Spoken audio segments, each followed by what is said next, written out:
Welcome to Sports Live, presented by Cool. আপনাদের সঙ্গে আছে আমি সঞ্জনা আইভি।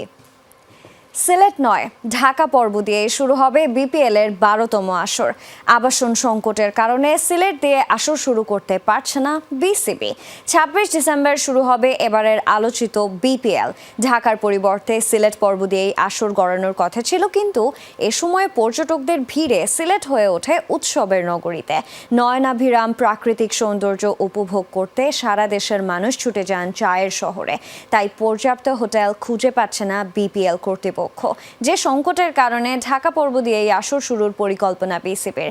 ঢাকা পর্ব শেষে বিপিএল যাবে সিলেটে, এরপর চট্টগ্রাম হয়ে ঢাকা পর্ব দিয়ে শেষ হবে এবারের আসর। বিপিএল এর এবারের আসরে অংশ নেবে 6টি দল। 30 নভেম্বর অনুষ্ঠিত হয়েছে বিপিএল এর নিলাম।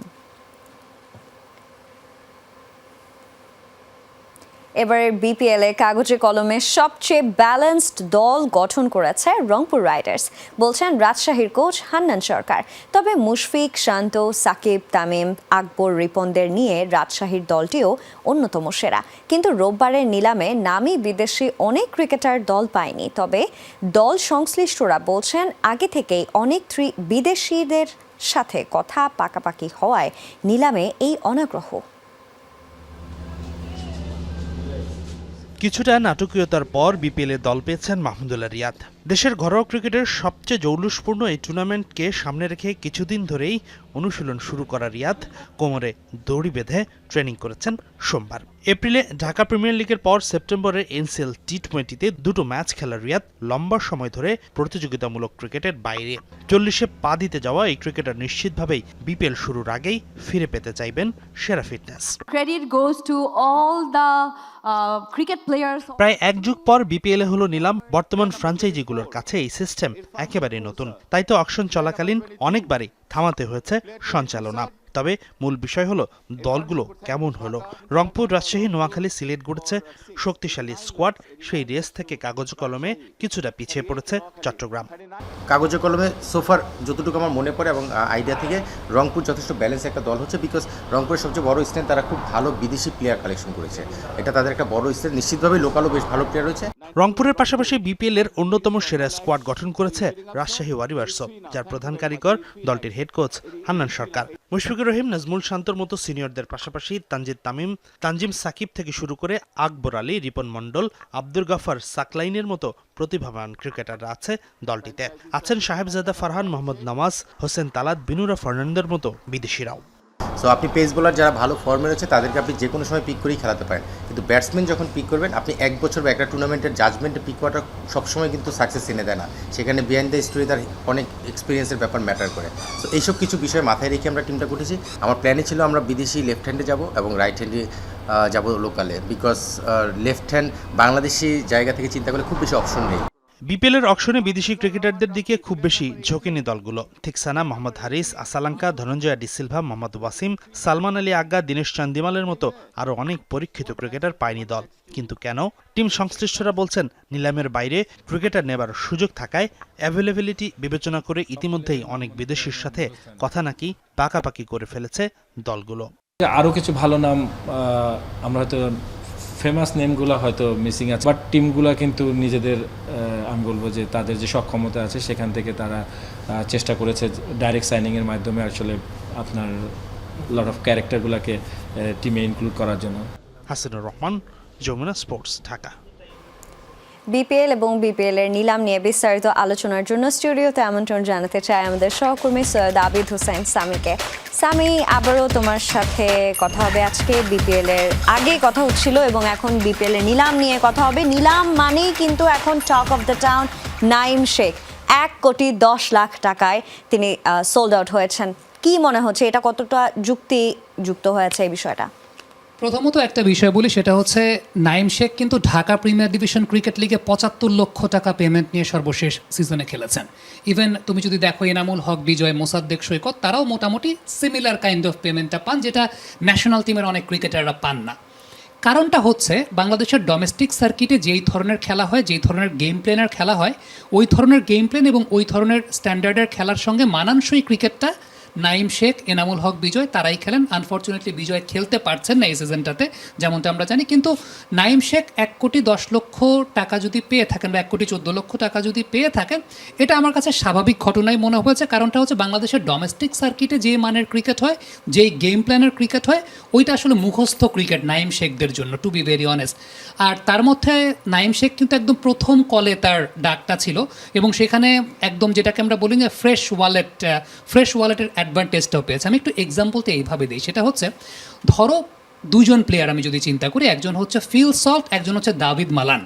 এখন ফিল সল্ট ওয়ার্ল্ড ক্রিকেটে 1 নম্বর বা 2 নম্বর batsman, Dawid Malan international cricket ওইভাবে খেলেনি না। কিন্তু আমাকে যদি বিপিএলের জন্য প্লেয়ার চয়েস করতে বলো, আমি কিন্তু দাভিদ মালানকে নিব, ফিল সল্টকে নিব না। আবার আইপিএল যদি চিন্তা করতে বলো, তখন আমি ফিল সল্টকে নিব, কারণ এক এক জায়গার খেলার প্যাটার্নটা এক এক রকম। ঠিক তেমনিভাবে আরেকটু এক্সাম্পল দিলে দর্শকরা ভালো বুঝতে পারবেন যে কালকে যদি কোনো একটা আন্তর্জাতিক ম্যাচের জন্য আমাকে বাংলাদেশ টিমের ওপেনার সিলেক্ট করতে বলা হয়, আমি কিন্তু সৌম্য সরকারকে নিব। কিন্তু কালকে যদি আমাকে বিপিএলের কোনো ম্যাচের জন্য ওপেনার সিলেক্ট করতে বলা হয়, তখন আমি নাইম শেখকে নিব। সো ব্যাপারটা ওই জায়গাটাতেই যে ডোমেস্টিক ক্রিকেটে এখানে যেই গেম প্ল্যানের খেলা হয়, বিশেষ করে 3টা ভিন্ন কন্ডিশনে খেলা হবে, 14 ম্যাচের টুর্নামেন্ট, সব কিছু মিলিয়ে আসলে যেই প্যাটার্নের ক্রিকেটটা এখানে হয়, ওই প্যাটার্নের ক্রিকেটে নাইম শেখ, এনামুল হক বিজয়, মেহেদী হাসান মিরাজ, ইভেন দেখো মেহেদী হাসান মিরাজ গেল সিজনের ম্যান অফ দ্য টুর্নামেন্ট, কিন্তু তিনি কি ন্যাশনাল টিমে আছেন? নাই। এবারও হতেও পারেন তিনি ম্যান অফ দ্য টুর্নামেন্ট, কারণ হয়তো বা বল হাতে 13-14টা উইকেট নেবেন, ব্যাট হাতে 2-250 রান করবেন, তাহলে তো ম্যান অফ দ্য টুর্নামেন্ট হয়ে যায়। কিন্তু আলটিমেটলি ব্যাপারটা হচ্ছে ইন্টারন্যাশনাল প্লেয়ার একরকম, আবার ডোমেস্টিক পারফর্মাররা আবার আরেক রকম। ধরো ইন্ডিয়াতে রঞ্জি ট্রফিতে ওয়াসিম জাফরের অনেক ডিমান্ড ছিল, কিন্তু ওয়াসিম জাফরকে ইন্ডিয়া ন্যাশনাল টিমে খেলায় নেই। সো ব্যাপারটা আসলে অনেকটা সেরকমই। সো আমার কাছে একেবারে অবাক লাগে না, কারণ নাইম শেখ প্রিমিয়ার লিগে 75 লাখ টাকা পান। সো এটা মানে অবাক হওয়ার মতো কোনো কিছু নেই। যারা ক্রিকেটের খোঁজ খবর রাখে ডোমেস্টিক ক্রিকেটের, তারা ভালো বলতে পারবে। একদমই তাই। যাদের দ্বিধাদ্বন্দ্ব ছিল, তোমার এক্সপ্লেনেশন শুনে নিশ্চয়ই তাদের দ্বিধাদ্বন্দ্বটা কেটে গেছে। আমরা রাজশাহীকে নিয়ে একটা প্রতিবেদন দেখছিলাম, রাজশাহী দলটা কেমন হয়েছে, পাশাপাশি রংপুর দলটাও ব্যালেন্সড হয়েছে। তোমার কাছে ওভারঅল এই দুইটা টিম কেমন লেগেছে? রংপুর তো ট্রেমেন্ডাস দল করেছে, এবং রংপুর সবসময় তারা যেহেতু পুরনো ফ্র্যাঞ্চাইজি, তাদের হোমওয়ার্কটা প্রিপারেশনটা ভালো থাকবে, সেটাই স্বাভাবিক, এবং রংপুর সবসময় হাই ভোল্টেজ টিমই করবে। তবে আমি রাজশাহীর টিম সিলেকশনটা দেখে খুব ইমপ্রেসড। হান্নান সরকার বেশ কিছু ম্যাজিক্যাল জায়গায় কাজ করেছেন, এবং হোমওয়ার্কটা যে খুব সুন্দর করে তিনি করেছেন, সেটা খুব ভালো মতো বুঝতে পারা গেছে। বিশেষ করে বোলিং সেট আপের জায়গাটা যদি আমরা চিন্তা করি, আমার মনে হয় যে একদম পুরোপুরি হোমওয়ার্ক করে বোলিং সেট আপের জায়গাটা করা হয়েছে। মানে আমি যদি চিন্তা করে দেখি, এই জায়গাটায় রিপন মণ্ডল আর জাহানদাদ খান শুরু করছেন বোলিংটা, মানে কি ট্রিমেন্ডাস একটা বোলিং লাইন আপ। দেন সেই জায়গাটায় থার্ড পেসার হিসেবে তানজিম হাসান সাকিব, ফোর্থ সিমার হিসেবে যদি সেই জায়গাটা আব্দুল গাফফার সাকলাইন আসেন, কত সুন্দর লাইন আপ। মোহাম্মদ নওয়াজ আছেন সেই জায়গাটা, পাকিস্তানের recruit, left arm orthodox spinner তিনি। হাসান মুরাদও সেই জায়গা আছেন। ইভেন পার্ট টাইম অপশন যদি আমি চিন্তা করি, মেহরাব ওহিন এবং সেই সাথে জিসান আলম, তারাও বোলিং করতে পারেন। ব্যাটিংয়ে সাহিবজাদা ফারহান সেই জায়গাটায় আছেন।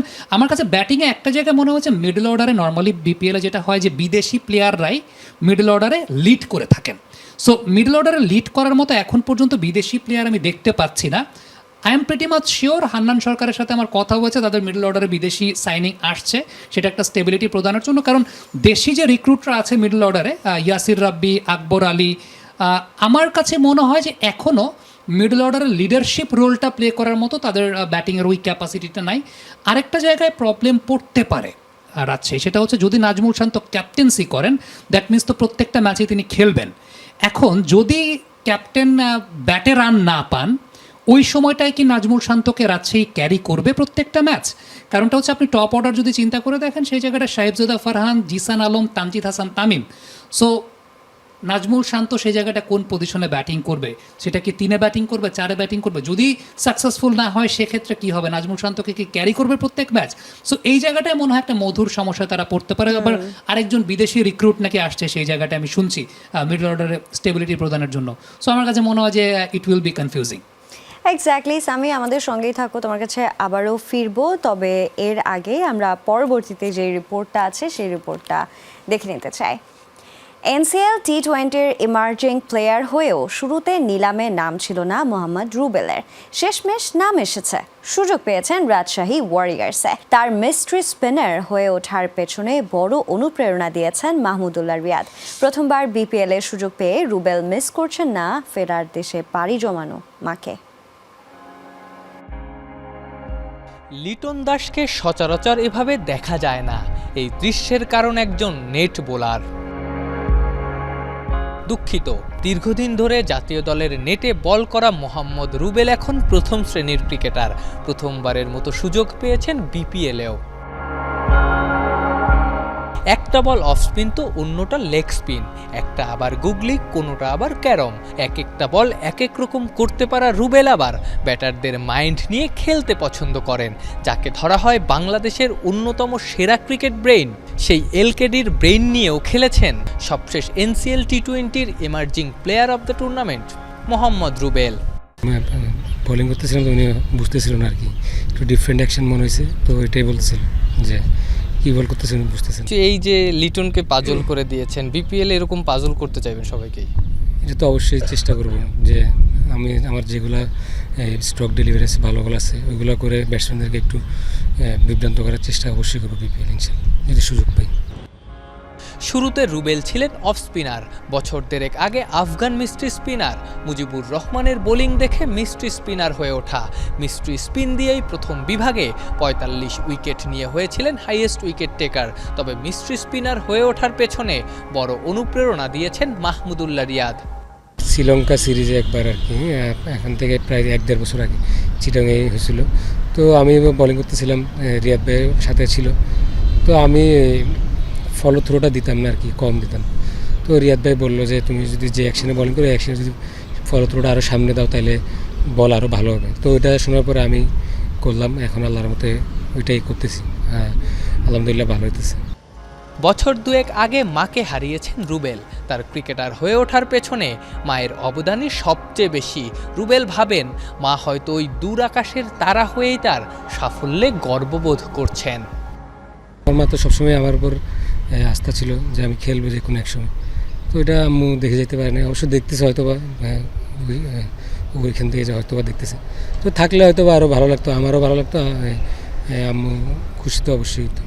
মাঠে খেলতে গেছিলাম বিক্রিকে দেয়, তো ওইখানে আব্বু আসি দৌড়ে নিয়ে যাই, বাসায় নিয়ে মারলো অনেক, ওই তখন মারতে আর আম্মু দেয় না আর কি, বাধা দিছে অনেক, আব্বুর সাথে ঝগড়াও করছে এটা নিয়ে যে মারছি কেন।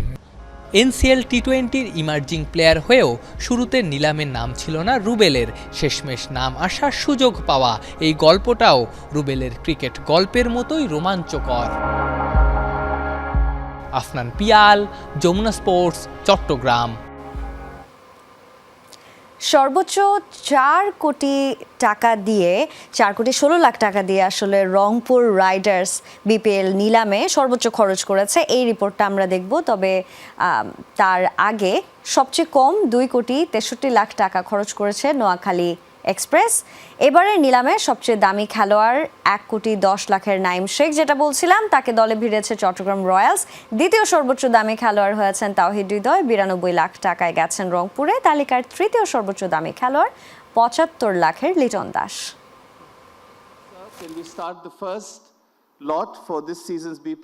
দীর্ঘ 10 বছর পর নিলামের মাধ্যমে যাত্রা শুরু হলো বিপিএল এর, যেখানে সবচাইতে বড় চমক নাইম শেখ। 1,10,00,000 টাকায় তাকে কিনে নিয়েছে চট্টগ্রাম রয়্যালস। এছাড়াও নিজেদের পছন্দ মতো খেলোয়াড় দলে টানতে কোটি কোটি টাকা খরচ করেছে 6টি ফ্র্যাঞ্চাইজি। যদিও স্থানীয় খেলোয়াড় কেনার জন্য দলগুলোর বাজেট ছিল 4,50,00,000 টাকা করে। এবারে নিলামে 12 ক্রিকেটার নিতে সর্বোচ্চ 4,16,00,000 টাকা খরচ করেছে রংপুর রাইডার্স। দ্বিতীয় সর্বোচ্চ 3,87,00,000 টাকা খরচ করেছে চট্টগ্রাম রয়্যালস। সবচেয়ে বেশি 13 ক্রিকেটার নেয়ার রাজশাহী ওয়ারিয়ার্সের খরচ হয়েছে 3,81,00,000 টাকা, আর 3,38,00,000-এ দল সাজিয়েছে সিলেট টাইটান্স। এই নিলামে সবচেয়ে কম টাকা ব্যয় করেছে শেষ মুহূর্তে দল পাওয়া নোয়াখালী এক্সপ্রেস। 12 ক্রিকেটার নিতে তারা খরচ করেছে কেবল 2,63,00,000 টাকা। তবে তাদের থেকে কয়েক লাখ বেশি, অর্থাৎ 2,74,00,000-এ লোকাল ক্রিকেটারদের দলে ভিড়িয়েছে ঢাকা ক্যাপিটালস।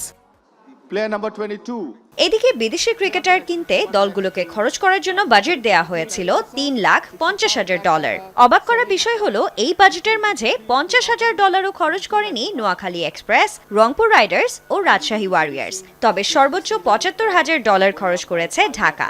নিলাম থেকে একমাত্র তারাই 3 জন বিদেশি খেলোয়াড় দলে ভিড়িয়েছে। এবার আসা যাক নিলামে সর্বোচ্চ দাম পাওয়া ক্রিকেটারদের নামের তালিকায়। 1,10,00,000-এ নাইম শেখ বিক্রি হওয়ায় তিনি এখন বিপিএল নিলামের দামি খেলোয়াড়ের শীর্ষে। 92 লাখ টাকা দাম পেয়ে দ্বিতীয় অবস্থানে আছেন তাওহিদ হৃদয়। 75 লাখ টাকায় এই তালিকার তৃতীয় অবস্থানে লিটন দাস। এই ক্যাটাগরির এই উইকেট কিপারকে কিনে নিয়েছে রংপুর। এছাড়াও তালিকার 4 থেকে 10 নম্বরে আছেন যথাক্রমে মোহাম্মদ সাইফুদ্দিন, তানজিম হাসান সাকিব, নাহিদ রানা, শামীম পাটোয়ারি, মোহাম্মদ মিঠুন, হাবিবুর রহমান সোহান ও Khaled Ahmed. Play 21, sir. Any interest, sir? Play 21. Sanjana Ivy, Jamuna sports. এবারে থাকছে বাংলাদেশ আয়ারল্যান্ড টি-20 সিরিজের খবর। সিরিজ নির্ধারণী ম্যাচে কাল মুখোমুখি হবে বাংলাদেশ আয়ারল্যান্ড। ম্যাচটি শুরু হবে দুপুর 2টায়। মোস্তাফিজ বিশ্বমানের আর তাসকিন পুরো বাংলাদেশ দলের নেতা। ম্যাচের আগে শীর্ষদের এভাবেই প্রশংসায় ভাসিয়েছেন বাংলাদেশ দলের pace bowling coach Shaun Tait. এই সিরিজটা দুই দলের জন্যই টি-20 বিশ্বকাপের প্রস্তুতির অংশ। মোহাম্মদ সাইফুদ্দিনের সময়টা কাটছে স্বপ্নের মতো। আগের ম্যাচেই 7 বলে 17 করে দলকে ম্যাচ জিতিয়েছেন, পরদিন নিজে জিতেছেন। বিপিএল নিলামে বিক্রি হয়েছেন 68 লক্ষ টাকায়। তৃতীয় টি-20তেও নজরটা এই পেস বোলিং অলরাউন্ডারের উপরই থাকবে। শুধু সাইফুদ্দিন নন, সাকিব, শরীফুল, মোস্তাফিজ কিংবা আইএল টি-20 খেলতে সংযুক্ত আরব আমিরাতে থাকা Taskin Ahmed. Pace bowling coach Shaun টেইটের চোখে থাকবেন সবাই। তবে এই অস্ট্রেলিয়ান আলাদা করে মুগ্ধতা প্রকাশ করলেন মোস্তাফিজ আর তাসকিনের প্রতি। টেইটের মতে তাসকিন পুরো বাংলাদেশ দলেরই নেতা। He's become a leader for the group. I think maybe the other not just the fast bowlers, everybody looks to him now as a bit of a leader. And I enjoy working with him. And it's been, like you said, it's been so many years since I first met Taskin, and now he's become, a really good player for Bangladesh. So, yeah, he's a focal point. He's a leader, and it's great having someone like that in the squad. Ireland Bangladesh দুই দলের জন্য সিরিজটা টি-20 বিশ্বকাপ প্রস্তুতির। দুই দলের লক্ষ্যই series জয়। প্রস্তুতির জন্য জয়ের বিকল্প আর কি আছে? Is really, it doesn't matter to us, I don't think. What matters is the way we are playing. So we need to go out and play well tomorrow. That's international cricket. There is an expectation to perform well. We obviously haven't had the amount of cricket that we would have wanted, throughout the year. But that's in the past now, and really focusing on where we're at. And like I said, I think the first 2 games have really shown the clarity of thought that we've put into it, the process that we're looking after, and hopefully we can keep doing that tomorrow. আগের 2টা match ছিল সন্ধ্যায়। Series নির্ধারণী তৃতীয় টি-20 দুপুর 2টায়। Afnan Piyal, Jamuna sports, Chittagong. Sami, আগামীকাল তো series নির্ধারণী ম্যাচ, কিন্তু সবচেয়ে অবাক করা বিষয় হলো এই থার্ড ম্যাচের জন্য শামীম পাটোয়ারি নতুন করে দলে যুক্ত হয়েছেন, কিন্তু দলে বাদ পড়ার এই 7 দিনের মাঝে তিনি কিন্তু কোথাও খেলেনি। এমনও হয়নি যে তিনি ভালো পারফর্ম করেছেন, যার ফলে তিনি তৃতীয় টি-20তে আসলে স্কোয়াডে জায়গা পেয়েছেন। এই বিষয়টা আসলে কেন হয়েছে, তোমার কি মনে হয়? আমার মনে হয় যে তৃতীয় ম্যাচের জন্য যদি স্কোয়াডে কোনো সংযোজন প্রত্যাশাই করি, তাহলে সেটা হওয়া উচিত ছিল রিপন মণ্ডল এবং রাকিবুল হাসানের, লেফট আর্ম স্পিনার, অথবা সেই সঙ্গে হাবিবুর রহমান সোহানও হতে পারে। এখন প্রথম কথা হচ্ছে শামীম পাটোয়ারি প্রথমত যখন বাদ পড়েছিলেন, definitely selectors had some evaluation যে তিনি ফর্মে ছিলেন না, সেটা একটা বিষয়। কিন্তু ক্যাপ্টেনের যখন একটা কল ছিল, সেই জায়গাটা ক্যাপ্টেনকে রিকনভিন্স করারও একটা ব্যাপার ছিল সিলেক্টরের। অ্যাজ এ সিলেক্টর ক্যাপ্টেনকে রিকনভিন্স করা যে না, আমরা আপাতত এই কারণে তাকে বাদ দিচ্ছি, তুমি বা তোমরা কোচিং স্টাফ মিলে তাকে এইভাবে সংযোজন বিয়োজন করাও তার টেকনিক্যাল জায়গা থেকে। এখন একটা ঘটনা ঘটলো, আফটার দ্যাট মাঝখানে শামীম পাটোয়ারি 7 দিনে তো কোথাও খেলেন নাই, আবার শামীম পাটোয়ারি এখন ইন করলেন। দ্যাট মিনস এন্টায়ার ইকোসিস্টেমটা আমার কাছে মনে হয় যে অনেক বেশি অগোছালো। এটা আমার মনে হয় যে এই মুহূর্তে সিলেক্টর হোক, এন্টায়ার সিস্টেমের একটু সেটেল ডাউন করা উচিত, ঠান্ডা মাথায় সব কিছু আবার বিচার বিবেচনা করা উচিত, এবং ওয়ার্ল্ড ক্রিকেটে আসলে যেভাবে একটা ভবিষ্যতের পরিকল্পনা নিয়ে কাজগুলো করা হয় সেই অনুযায়ী কাজগুলো করা উচিত। সাপোজ এই আয়ারল্যান্ড সিরিজে তো আমি এক্সপেক্ট করতেই পারতাম যে আয়ারল্যান্ড সিরিজ আপনি হারতেও পারেন, কোনো সমস্যার কিছু নেই, কিন্তু এখানে মানে ইয়াং ক্রিকেটারদেরকে বা যারা এমার্জিংয়ে ভালো খেলে এসেছেন তাদেরকে এখানে দেখবো না তো আসলে কোথায় দেখবো? আবার সেই জায়গাটা শামীম পাটোয়ারিকে প্রথমে ড্রপ করা হলো, অঙ্কনকে নিয়ে আসা হলো, অঙ্কন কিন্তু একটা ম্যাচও খেলে না এখন পর্যন্ত, আবার শামীম পাটোয়ারি ঢুকলো। সো এন্টায়ার বিষয়টা একটু আমার কাছে মনে হয় যে একটু সেটেল ডাউন হওয়া উচিত, অগোছালো পুরোটাই। এক্স্যাক্টলি সামি, অনেক ধন্যবাদ আমাদের সঙ্গে যুক্ত হওয়ার জন্য। Thank you so much. দর্শক, এই ছিল আজকের স্পোর্টস লাইভে। এতক্ষণ সঙ্গে থাকার জন্য সবাইকে ধন্যবাদ। আল্লাহ হাফেজ।